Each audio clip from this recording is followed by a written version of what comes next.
Shalom à tous les bien-aimés, à vous, chers internautes, et bienvenue encore dans cette plateforme Challenge. Voilà, je suis le pasteur Marie-Claire Atemengue pour ceux qui sont abonnés à la page. Et je vais encore, comme d'habitude, vous dire, si vous n'êtes pas encore abonné à la page, s'il vous plaît, ne manquez pas de cliquer, de vous abonner à votre droite, de cliquer sur la cloche de notification, question de ne plus manquer aucune vidéo qui sort de cette chaîne. Donc aujourd'hui, comme d'habitude, je suis là pour vous encourager, pour apporter quelque chose de nouveau encore, pour booster votre mentalité, pour booster votre foi. Et aujourd'hui, je vais parler de quelque chose de spécial. Je vais parler de ces deux éléments qui doivent absolument faire partie de votre vie si vous voulez aller loin, si vous voulez réussir votre destinée. Donc, je parle de ces deux éléments qui sont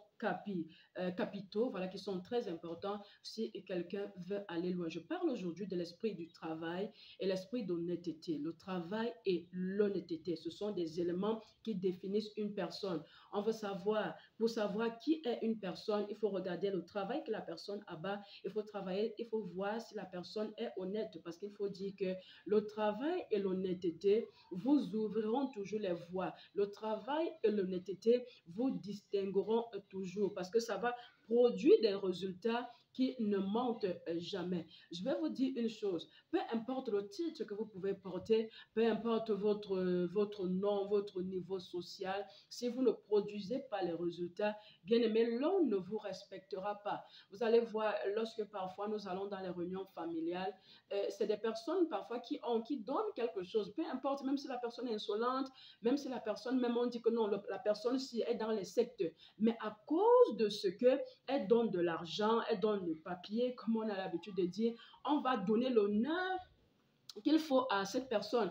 Prophétisant en langue, parlant en langue autre, il y a des choses, si on ne voit pas, l'être humain parfois a besoin de quelque chose qui est matériel, quelque chose qui est palpable pour que son attention soit attirée. C'est pour ça que vous allez parfois voir, même dans nos familles, lorsque peut-être tu dis tu es enfant de Dieu et qu'on voit que ta vie ne ressemble à rien, honnêtement, on va dire que bon, si il fallait que je vienne dans ton église pour devenir vraiment comme toi, tu es là, moi je ne peux pas venir. Pourquoi? Parce que ces gens ont l'impression que justement ta vie n'a pas changé et au contraire, ils sont mieux que toi qui dis servir le Seigneur. Alors je parle d'aujourd'hui, le message ne concerne pas principalement les païens, les sans-Dieu, parce que je pense que ces personnes ont compris, c'est un principe de la vie que les enfants de Dieu n'ont pas compris. Les chrétiens se focalisent trop haut sur la grâce. Non, je vais prier. Mais ce que vous devez comprendre, c'est que la prière ne vous délivre pas de tout. Ce n'est pas la prière qui va travailler à votre place. Le Seigneur ne nous encourage pas à la paresse. Le Seigneur n'est pas dans la médiocrité. Notre Dieu, c'est un Dieu d'excellence. Et il nous appelle pour aller dans des exploits, manifester des exploits. Vous allez voir, beaucoup de personnes ont dit non, vraiment, comme je vais à l'église, et les personnes sont couchées parce qu'elles se disent au nom de Jésus, on va proclamer, la situation va changer, bien aimé. Ce n'est pas de ça qu'il est question. Même allons même sur le terrain de la grâce. Parce que des gens qui aiment dire que non, la grâce de Dieu, oui. On l'a définie comme une faveur imméritée, donc c'est un don, c'est un don. Vous voyez, un don s'entretient, un don s'entretient. J'ai remarqué quelque chose, c'est que parfois, vous allez voir, les gens qui n'ont même pas Dieu, ils réussissent dans certains domaines. Et les enfants de Dieu sont à la traîne. Et c'est pour ça que vous allez remarquer que les païens, les gens qui n'ont pas Dieu, entre parenthèses, parce que je préfère dire entre parenthèses, parce que parfois tu vas dire que quelqu'un n'a pas Dieu, mais tu ne connais pas la relation qu'il a, ou bien tu ne connais pas son statut spirituel. Vous voyez, mais ces gens qui n'ont pas Dieu, comme on a l'habitude de dire, vous allez voir que c'est eux qui parfois ont les meilleurs postes, ils ont de meilleures positions. Ce n'est pas toujours parce qu'ils ont trempé, bien aimé. Si quelqu'un qui ne prie pas pose certaines actions, et que toi qui pries, tu ne poses pas ces actions, bien aimé, la personne aura le résultat. Toi qui vas à l'église, tu n'auras pas le résultat. Pourquoi? Parce que la vie obéit à certains principes tout naturellement. Et mon père a l'habitude de dire, la vie, c'est un champ de bataille. Donc, la vie ne donne de cadeau à personne. Pour réussir sur le chemin, sache que tu auras des défis, tu auras des difficultés, tu auras des obstacles. La vie, ce n'est pas pour des pleurnichards. La vie, ce n'est pas pour des gens qui aiment se plaindre. La vie, ce n'est pas pour des paresseux. Mais la vie, c'est pour des gens qui sont déterminés à aller de l'avant. Et il faut avoir des objectifs. Écoutez, bien aimé, j'ai compris en fait que les enfants de Dieu, souvent, n'ont pas d'objectif, ils n'ont pas d'ambition. Je veux le dire en toute vérité. Les enfants de Dieu n'ont pas d'ambition et ils n'ont pas d'objectif. Lorsque tu n'as pas d'objectif, bien aimé, tu n'as pas d'ambition, tu ne peux aller nulle part. Parce que qu'est-ce qui détermine un être humain? Ce qui détermine un être humain, c'est la vision. Ce qui détermine un être humain retenu, c'est la vision. Lorsque tu n'as pas de vision, ou bien ta vision est erronée, bien aimé, tu vas aller te fracasser sur le mur. Et c'est parfois ça avec les enfants de Dieu. Les enfants de Dieu pensent que, non, parce qu'ils prient, parce que non, la grâce de l'Éternel, le sang de Jésus le couvre, ça fait qu'il aura tout. Lorsqu'on proclame au nom de Jésus, il se dit qu'il n'a aucun effort. Comme je le disais dernièrement, tu vas voir quelqu'un qui cherche le travail, il veut être riche. Comment tu veux être riche? Tu ne travailles pas. Comment tu veux être riche? Tu ne poses pas les actions qu'il faut et tu ne te sacrifies pas. Je ne parle pas, écoutez-moi bien, je ne parle pas de sacrifier son âme ou sacrifier une partie de son corps.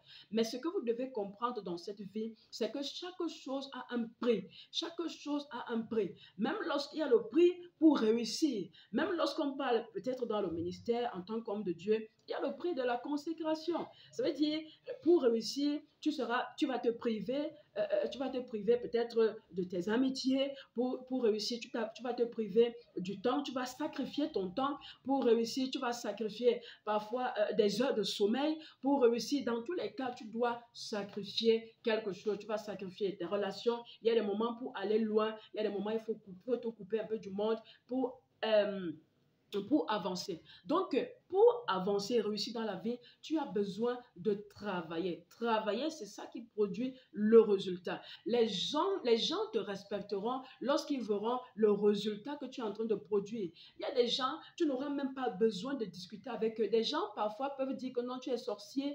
Des gens peuvent dire, si tu es homme de Dieu, on va dire que non, peut-être tu es fou, tu as fait ceci, tu as fait ceci. Mais lorsqu'ils verront les résultats que tu produiras, ils seront obligés de s'incliner devant toi. Ils seront obligés de te donner le respect qu'il t'est dû. Pourquoi? Parce que tu fais ce qu'ils ne parviennent pas à faire. Et je le dis encore, lorsqu'on était sous nos parents, notre père avait l'habitude de dire quelque chose. Pour aller loin dans la vie, vous avez besoin du don, vous avez besoin de la volonté, vous avez besoin de l'esprit du sacrifice, l'esprit du travail. Et à méditer sur ces éléments, vous comprenez que c'est très important. Parce qu'il y a des gens dans cette vie qui se contentent d'avoir le don.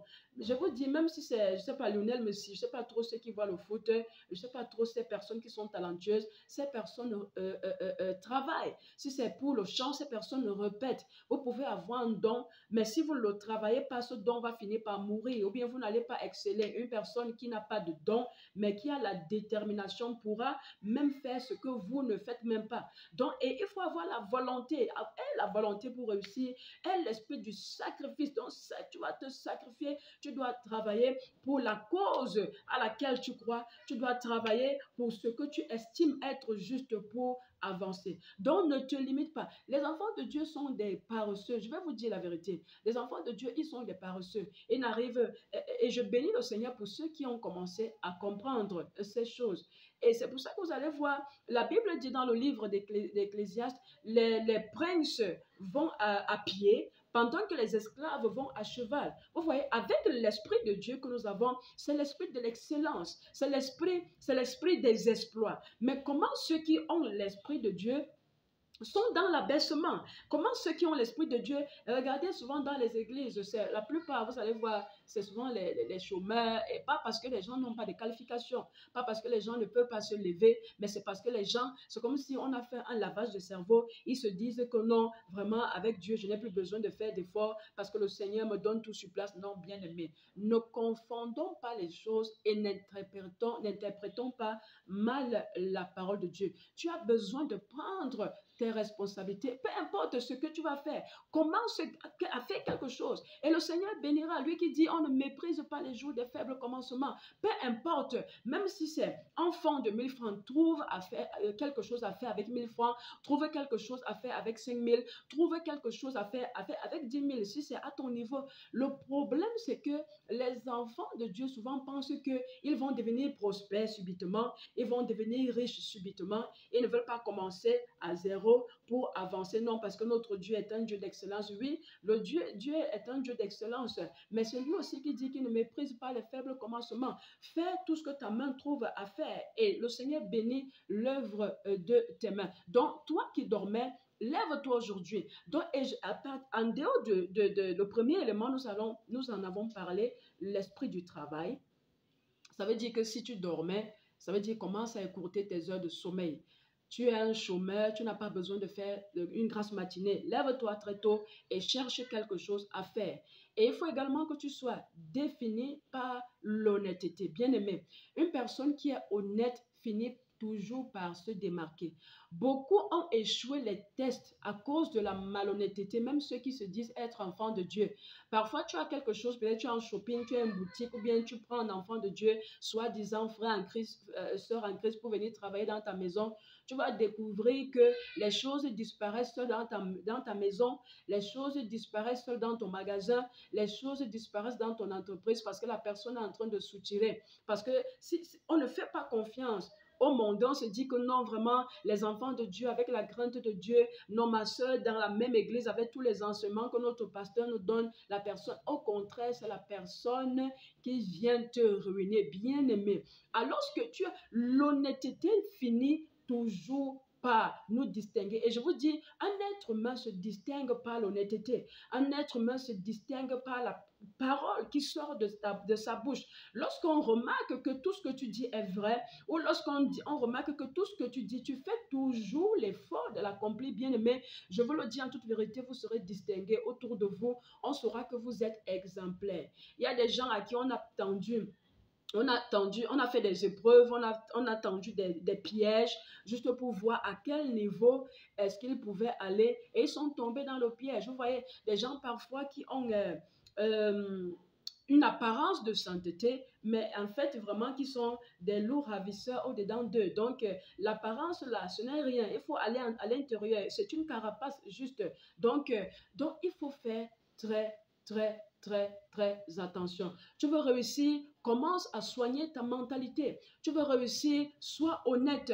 Qu'on sache que non, ce que tu dis, Dieu me met dans sa parole. Et ce que Dieu, il a dit, Dieu n'est pas un homme pour mentir, ni fils d'un homme pour se repentir. Lorsqu'il dit quelque chose, il va toujours l'accomplir. Il dit, ma parole, je l'accomplirai même désormais sans délai. Ma parole ne descend jamais sans avoir donné de la semence au semeur, sans avoir fait germer la semence sur le sol. Donc, ça veut dire que lorsque nous sommes enfants de Dieu, nous devons nous déterminer par la qualité de par notre façon de faire.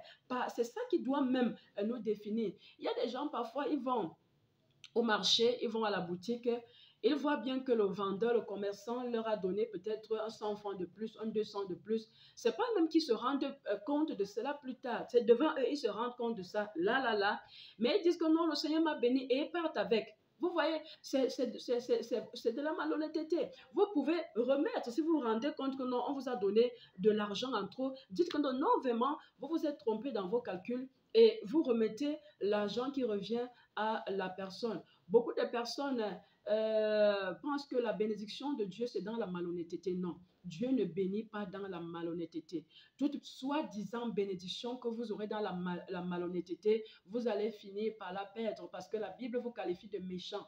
Ce que le méchant amasse, il amasse pour sa propre perte. C'est pour que quelqu'un qui est juste puisse en bénéficier. Donc, faisons l'effort pour que nous n'amassions pas dans la déloyauté parce que nous dépouillons les autres. Le Seigneur ne peut pas nous bénir et il nous résistera à un moment ou à un autre. Donc, sois défini par ces choses. Et lorsqu'on te regarde, quand on voit ces choses, l'esprit du travail, l'esprit d'honnêteté. Et c'est ces choses qui vont produire le résultat que tu attends et qui vont te propulser dans les hauteurs. Et lorsque tu es comme ça, le Seigneur automatiquement bénira l'œuvre de tes mains. Donc, tu travailles quelque part, ça ne sert à rien de détourner les fonds d'autrui, ça ne sert à rien de mentir pour avoir la promotion. Non, que le Seigneur même t'élève, ça ne sert à rien. L'ouvrier mérite le salaire. Quel est ce salaire que toi, tu veux manger alors que tu n'as rien mérité du tout? Peut-être tu manges à la sueur du front d'autres personnes. Non, il faut que tu manges à la sueur de ton front. Il faut que tu mérites ce que tu manges. Donc, c'est de ça qu'il est question. Donc, bien aimé, que le Seigneur te bénisse encore. S'il vous plaît, ne manquez pas de laisser vos commentaires et ne manquez pas de vous abonner pour ne plus manquer les prochaines vidéos. Donc, soyez bénis. Shalom, shalom et shalom.